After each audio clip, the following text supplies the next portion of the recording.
everyone turn on their cameras so that we can take a picture together?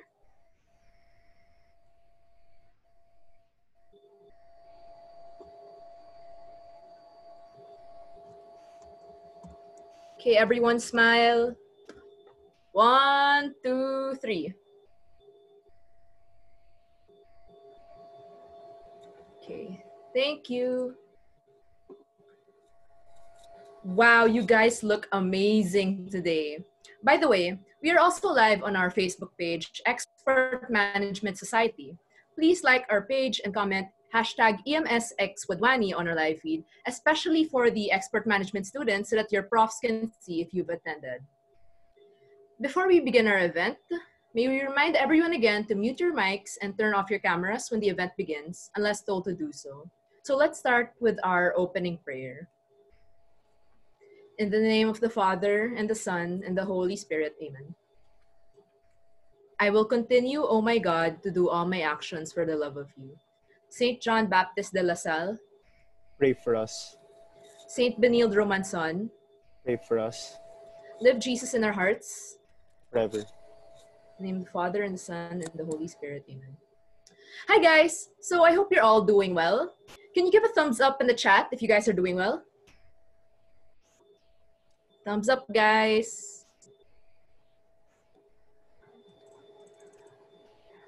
Nice, nice, nice. Nice to see that you guys are doing well despite this pandemic, right, Medwin? Yeah, that's right, Sam. So are you excited today? I'm really excited because we have 2 guest speakers for today. So they are former EMS officers. Do not let their age fool you. They are young but experienced. They inspire me because at their age, they are already successful entrepreneurs. Wow. I'm truly excited to meet all of them as well. Since EMS is in partnership with Wadwani Foundation, Medwin, can you please tell us what Wadwani Foundation is and what our event is for today and what's it all about? Well, I'm glad you brought that up, Sam. That said, we would like to humbly introduce the Senior Program Manager of Wadwani Foundation Philippines. Let us all please welcome Mr. Lucrecio Delgado. Hi guys, I hope I'm audible. I'm actually out right now. So first and foremost, I'd like to thank the Expert Management Society for initiating this masterclass together with the Wadwani Foundation Philippine team. For those of you who are new to Wadwani Foundation was founded and initiated way back in 2003 by Dr. Ramesh Wadwani. He's an Indian who graduated from IIT Bombay with a course in electrical engineering, but is currently now based in the US.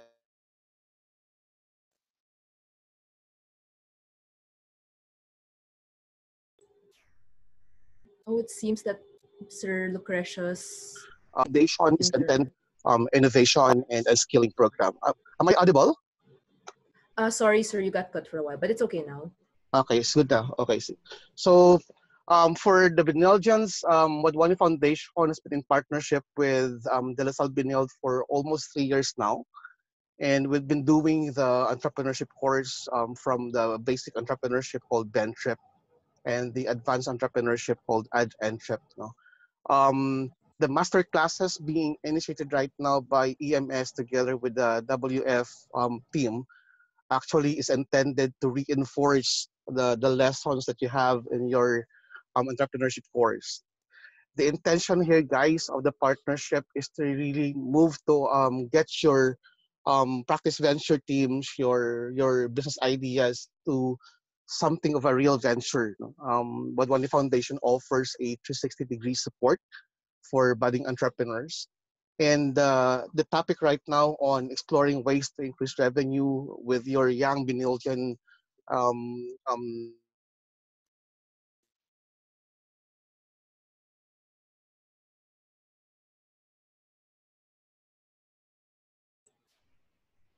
of making your in the near future. By the way, regardless if you are a student, entrepreneur, or a graduate already, there's always the potential for you to launch your own venture on your own. First Magazine, for instance, issues what they call a 30 under 30 on a monthly basis. These are 30 individuals under the age of 30 who've made their first billions in the course of entrepreneurship. And I think as Binillians, as Lasallians, you guys have the potential to bring your respective venture ideas into a reality. And Wadhwani Foundation and Binil is there to together as partners to support you guys. So without much further ado, I'd like to congratulate EMS for this and my team in WF Philippines. And I'd like to welcome everyone to this masterclass. And I hope you learn from all of this. When you listen to our speakers, I'd like you to go beyond simply with the fact that you are doing this as a credit course or an academic exercise. Guys, think of the potential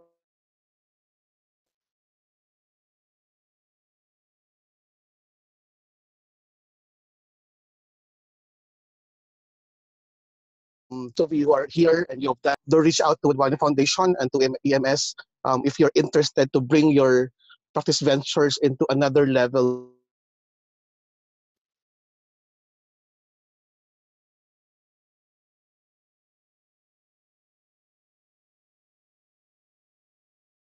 And God bless us all. On to you, Louis.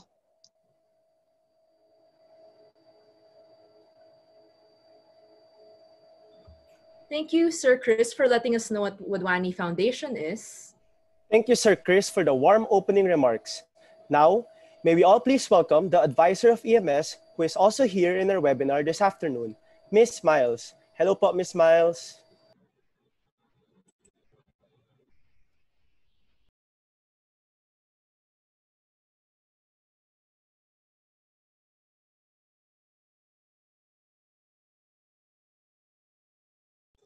Miss Miles, nakamute po kayo.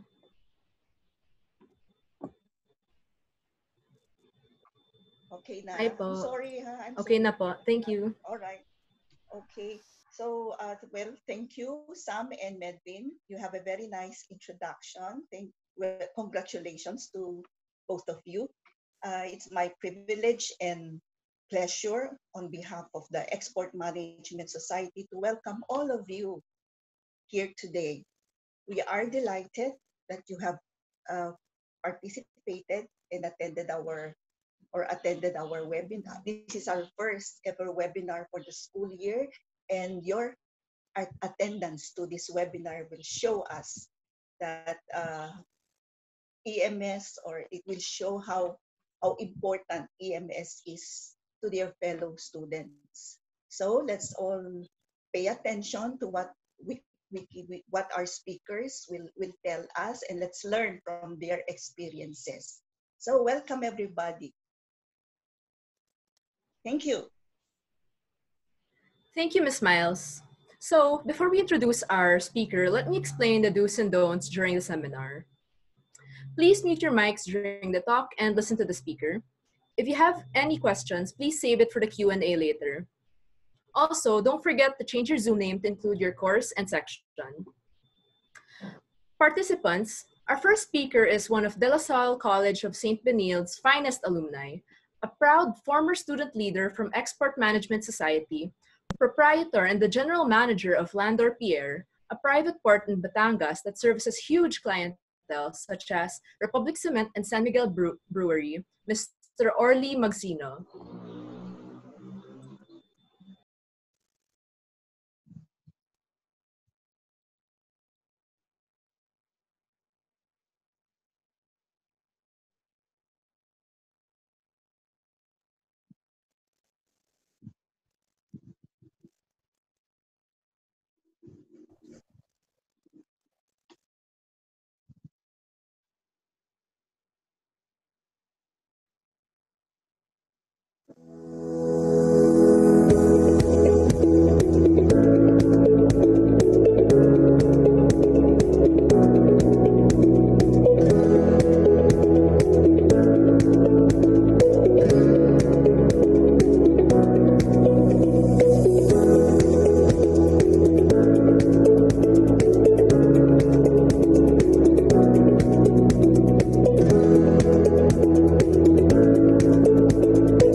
So a wonderful day to our distinguished guests and to our officials and members of the Wadhwani Foundation, my professors in Benilde, the adorable young leaders of Export Management Society, and for those who are watching online, and every attendee which I would like to thank for being here.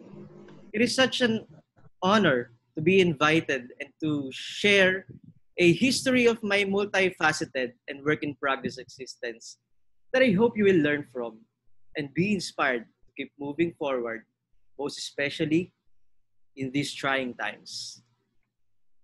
So, for a moment, I'll just share my presentation.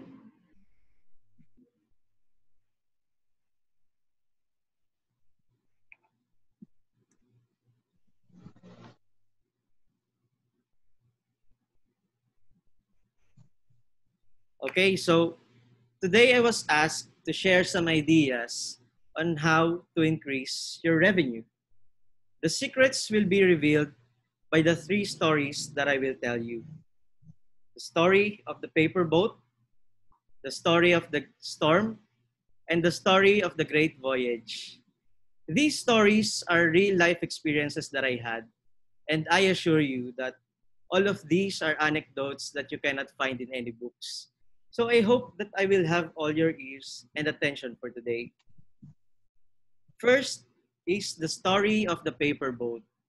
When I was 12 years old, my childhood is like a paper boat, a symbol of innocence, and is also a symbol of great strength and determination. I was folded from being a simple blank canvas of a child when into a material that was made to endure every twist and turns of life. When children my age are playing outside, I was venturing out the world like a paper boat, floating above the waves bigger than me. So to give you a background, our first family business was a Shell gasoline station, which is located in Bawan, Batangas. It is a bit humble and quite old since my my grandparents started the business in 1972. These became our training ground since as early as a kid, my parents have inculcated to us the importance of money and being hands-on in our business. During our younger days, my siblings and I are paid 30 pesos per hour just to be interested in this business. But for all of us, it was me who took a higher interest in our business and everything about it from the very beginning. Something that I didn't realize that someday it could change how I see the world. So I was so curious on how our staffs do their work. So I wore a lot of hats and I learned to play a lot of roles in our business. My mom and dad taught me techniques from the get-go of our business. I also mingled with our employees and like they were my older brothers and entertain every customers like they were my friends. My day-to-day interaction with everyone's mix-ups or concerns made me exposed to the vast amount of experiences and stories of the different of people from the different walks of life. When my parents saw my potential in handling our gasoline station, little by little they started to let me maneuver the business on my own. I was around 14 years old when I started to paddle my own canoe. So I acted as an overall manager in charge, from doing the cashier, supervising our employees, and making decisions when there's a problem. They always empowered me to think that my decisions, whether it's right or wrong, will be honored as the business decision of our whole family. And whenever I don't have classes, I wake up as early as 5 in the morning to punch in, open the station, and do the actual work. One of my strategies before in order to win customers is by simply waving at them whenever they pass by. Because I know that it has a large impact on your customers as you recognize them. Some of them will choose Shell rather than our nearby competitors, even though the price is a little bit higher. from the other station. It is because of the simple gestures. You think about it. If they will go to another station, the owners might not entertain them. And unlike in our station, where it's very easy to connect with the owner, these went on, and at the moment, I kind of thought that it was a simple and normal routine because it was what I've been doing until high school. In high school, I studied in De La Salle pa, and the school clubs that I held positions in made me see that there are real projects that we needed to plan for, or events that we needed to budget on, and the real people who we need to manage and work with despite our differences. And my college made it even clearer, as Benilde gave me a new pair of new eyes. As a guy from the province was thrown to the city away from my parents, it was a culture shocking kind of experience. To live in your own and study with people you don't know.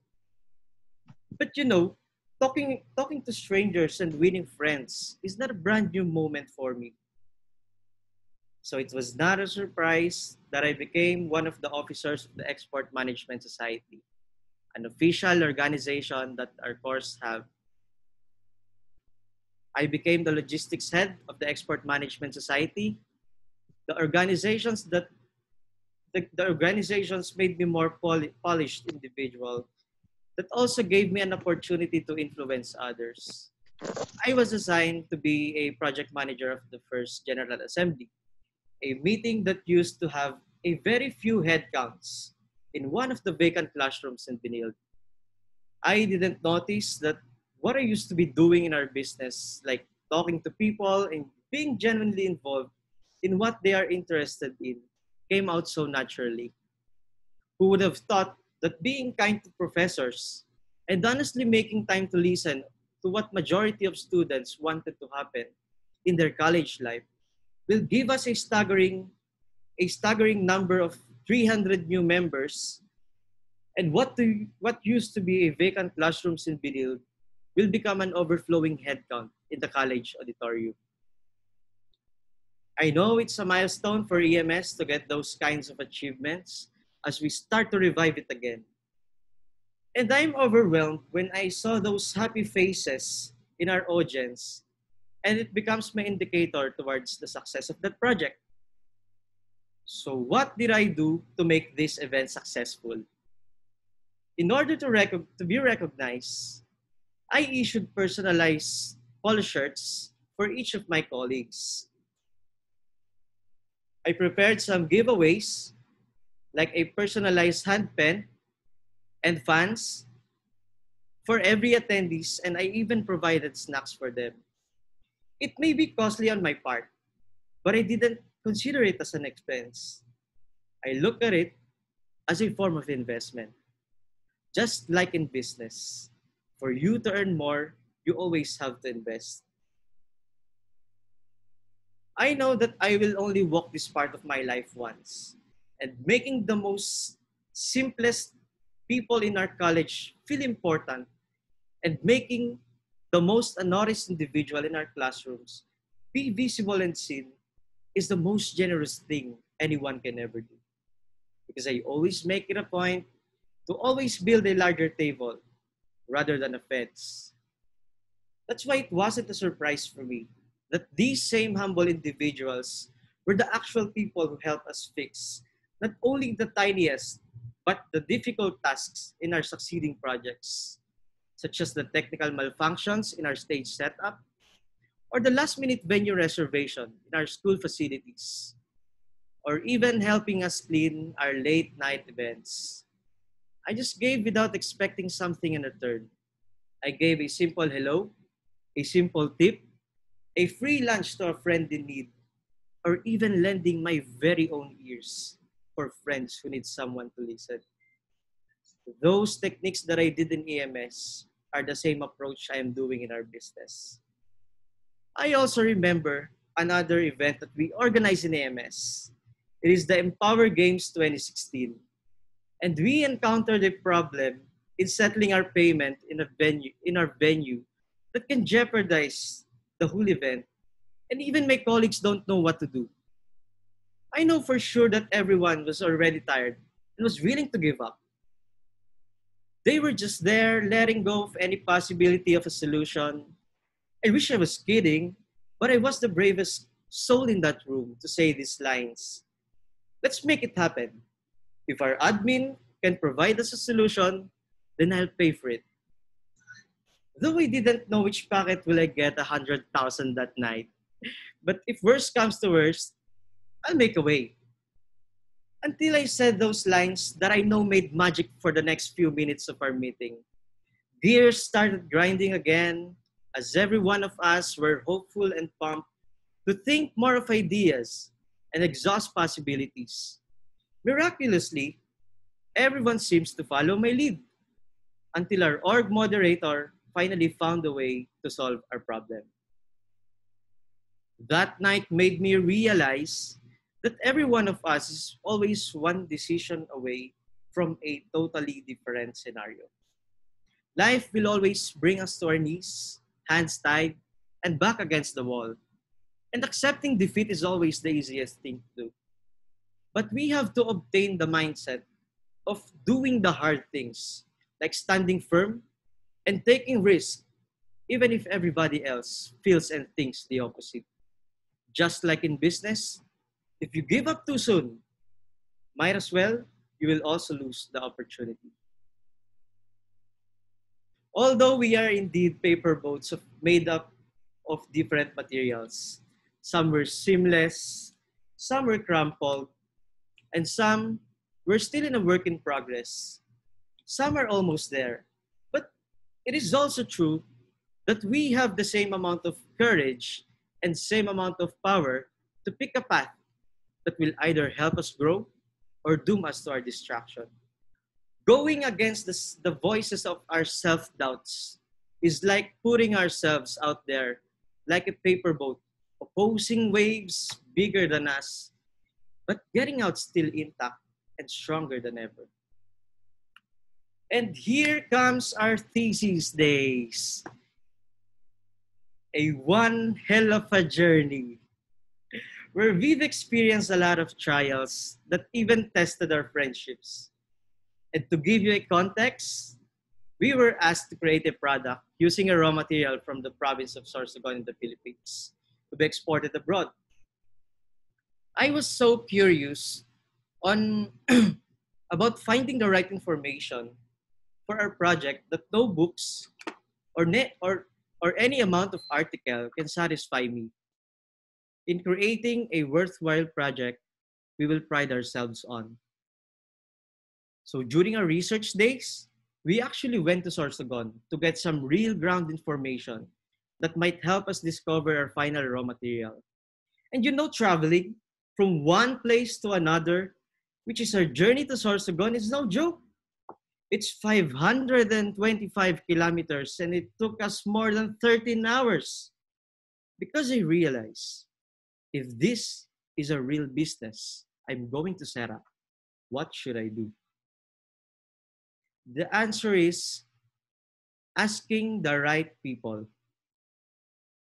So I acted like a businessman that brings the opportunity to the city and headed to the municipal hall to get the actual numbers and real answers from their officials.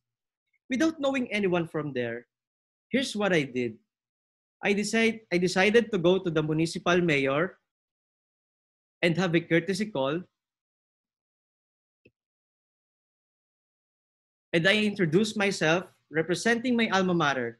I told the mayor, I am Orly Magsino and we are the students from De La Salle College of St. Benilde in Manila.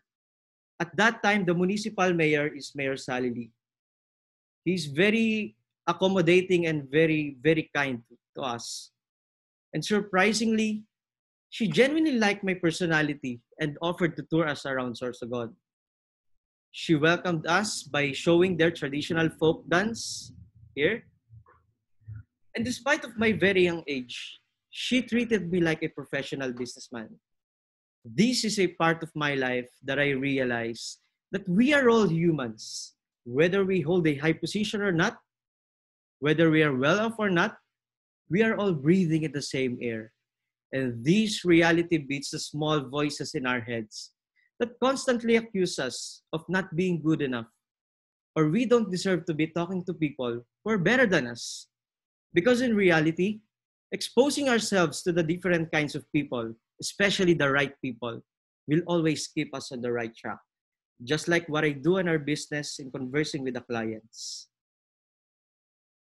Now, I just think that whenever I'm placed in an event scenario, I always act like a businessman. And I just say to myself that this is business.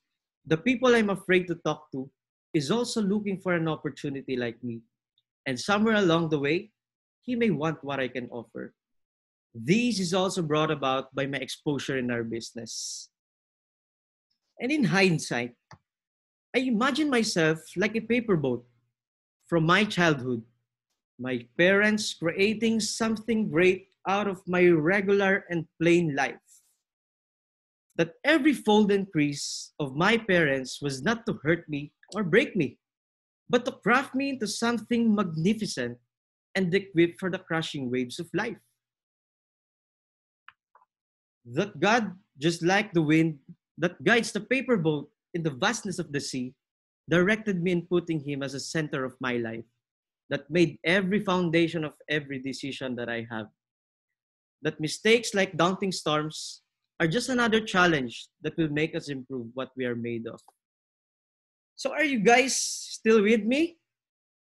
I want you to type letter S to unveil the next story.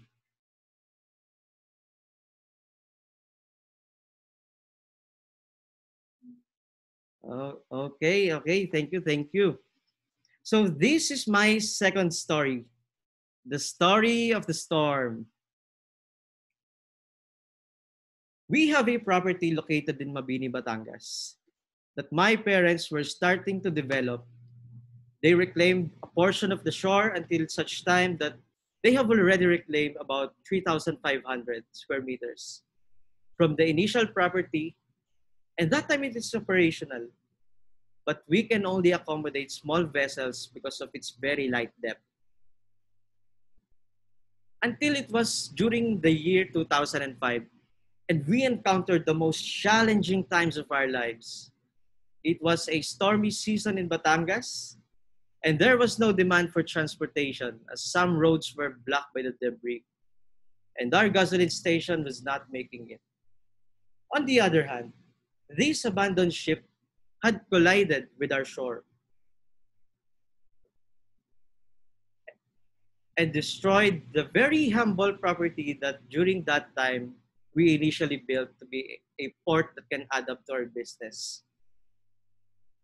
It happened approximately a month after we constructed the wharf area. The wharf area. And as we can see in the before and after, it was completely washed out. And the owner of the ship was already bankrupt. So we ended up scrapping the whole ship.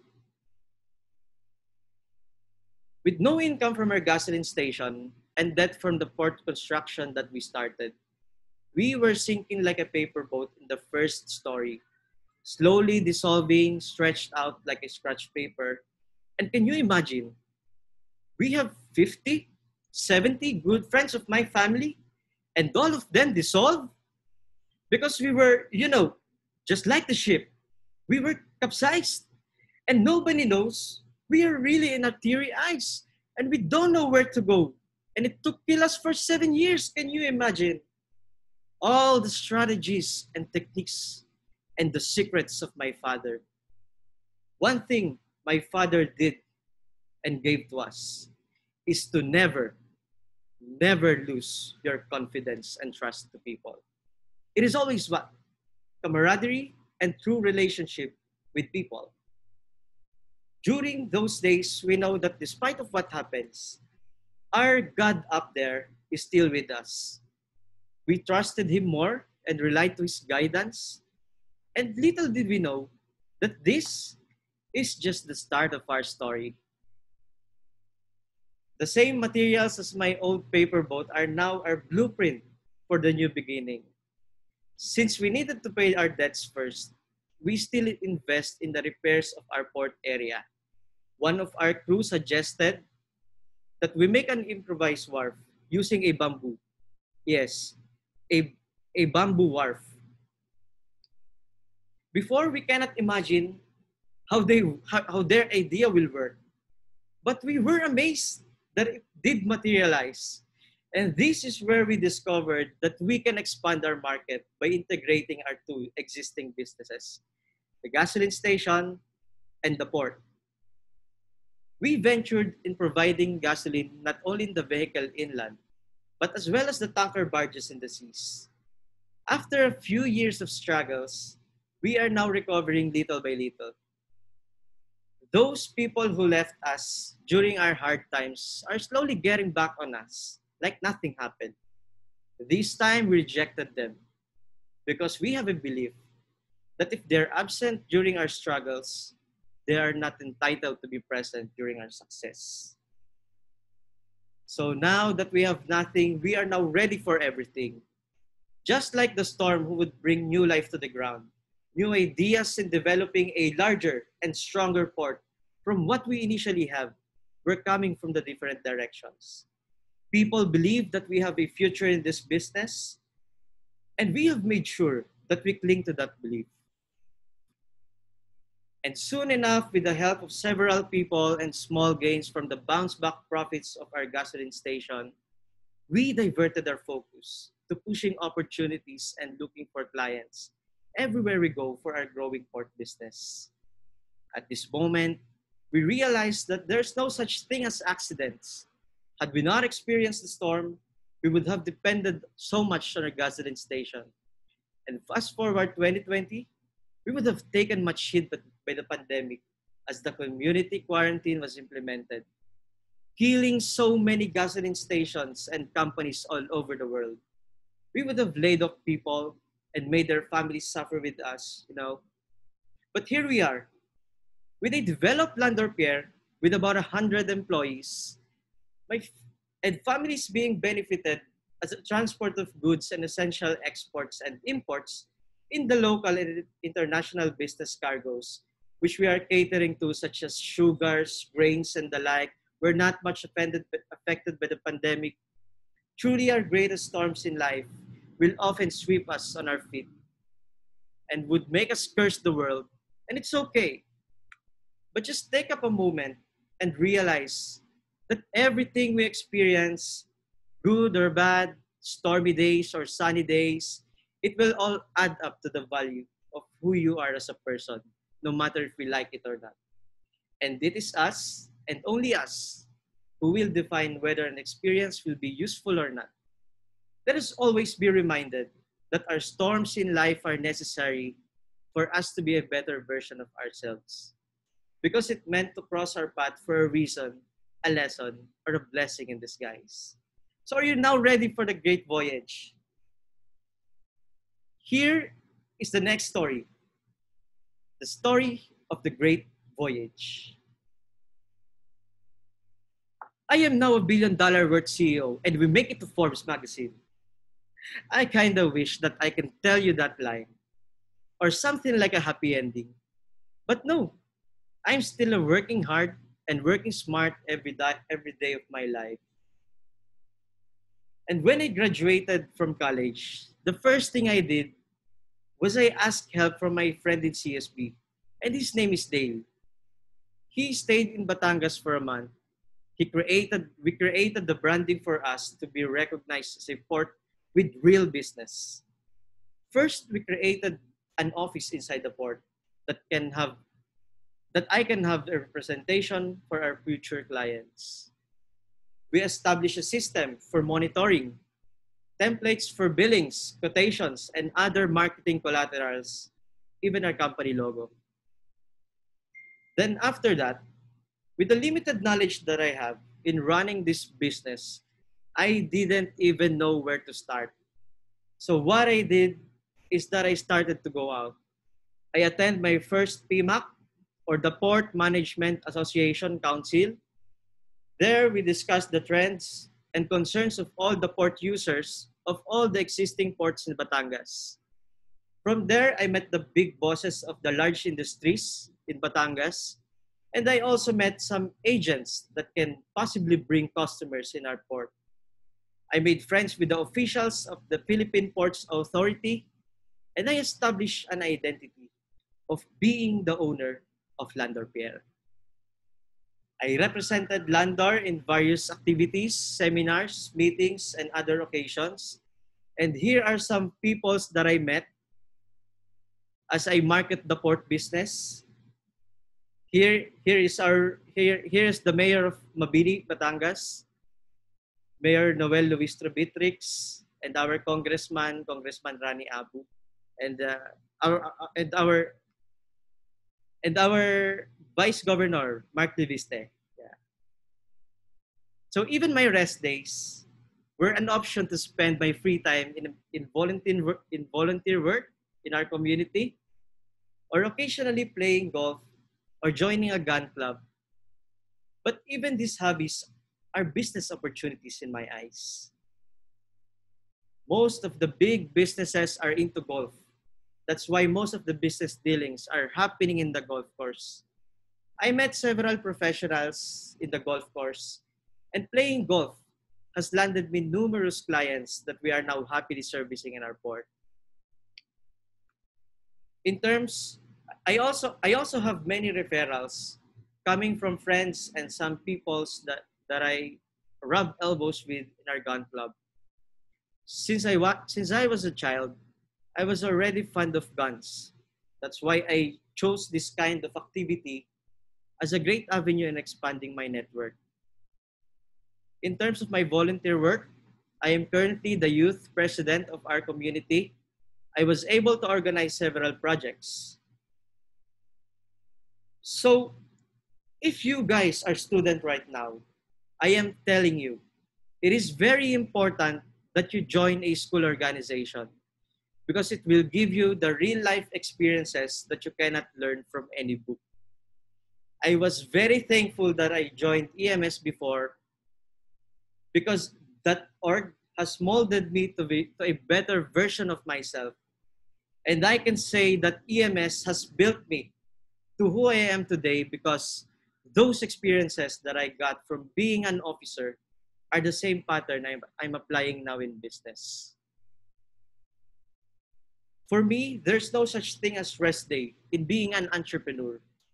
Business for me is a lifestyle, a passion, an everyday learning experience. Every day is a continuous learning in my way to the logistics industry, from checking the inside of the barges or finding solutions in some supply chain problems of the big businesses, or even pacifying concerns from my community about the loud noises from the ship or pollution from cement or coal transport. Being an innovative should always be the end goal of every entrepreneur and business.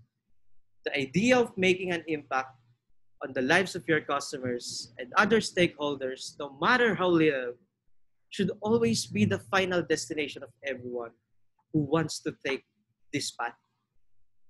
That the great voyage of business and entrepreneurship does not mean earning a lot or making more money, nor it would mean greater power and social status.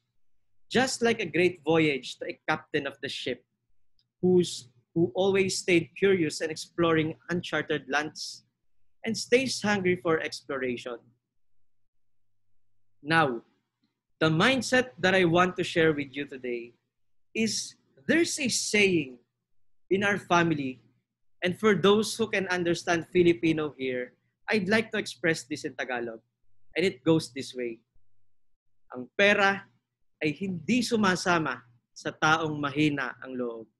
In English, the money doesn't come to people who have no grit. And another thing is to increase your revenue, not only as a business, but as a person, is to have a vision that out of nothing, from being a paper boat, we can always create something as we go on. That in every paper boat, strengthened by unending learnings from the storm, we can launch a great voyage and larger dreams to build an empire. I want you to understand that even if our world is already full of people and inventions, opportunities are endless, and there are still room where we can draw a map to discover something new that can make our world a better place. So the revenue and all the things that you've heard from me, from struggling, from being a paper boat to the great voyage of my life, your life, and our life. An unsinkable voyage that will inspire many other journeys. Unsinkable because of my God, friends, colleagues, associates, and my positive mental attitude.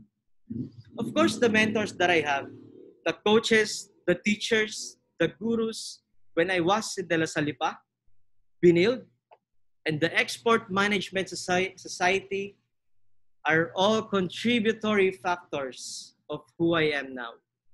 And I'm endlessly grateful to God, to my mentors, coaches, teachers, and gurus who have trained me since I was in De La Salipa, Binild, and until now. Because I will never be this version of myself, the Orly Magsino speaking in front of you without the great help of my university. So this is my Landor Gate 1 and that we are operating here. And we have 2 docking areas here and there. And then here's our gate 2. We use this for our parking area and for storage. For now, we are in a local setting. And given another 5 to 10 years, you will feel our presence as we go international, opening doors of opportunity in the international market. And that's my vision. That's Landor Pierre. Once again, I'm Orly Magsino, and to God be all the glory and honor. Thank you. So I now give the floor to the moderator.